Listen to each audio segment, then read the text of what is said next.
TDP ఎమ్మెల్యేలు ఉన్మాదుల్లా వ్యవహరిస్తున్నారని మండిపడ్డారు వైఎస్ఆర్సీపీ అధికార ప్రతినిధి నాగమల్లేశ్వరి.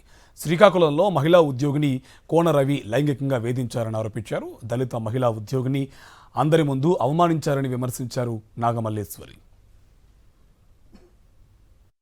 ఇవాళ ఉన్నటువంటి కూటమి ప్రభుత్వంలో ఎమ్మెల్యేలు మిమ్మల్ని, మహిళల్ని, మీ నియోజకవర్గంలో ఉన్నటువంటి ప్రజల్ని పరిపాలించడానికి మిమ్మల్ని ఎమ్మెల్యేగా చేశారా, లేదంటే మహిళల్ని భక్షించుకొని తినడానికి మిమ్మల్ని ఎమ్మెల్యేగా చేశారా అని ఒకసారి కూటమి ప్రభుత్వంలో ఉన్నటువంటి ఎమ్మెల్యేలు ఆలోచించాలి. లేకపోతే ఈ ఎమ్మెల్యేలని పెట్టినటువంటి చంద్రబాబు నాయుడు గారు ఆలోచించాల్సినటువంటి అవసరం ఉంది. సౌజన్య అనేటువంటి కేజీబీవీ ప్రిన్సిపల్ ఆవిడ.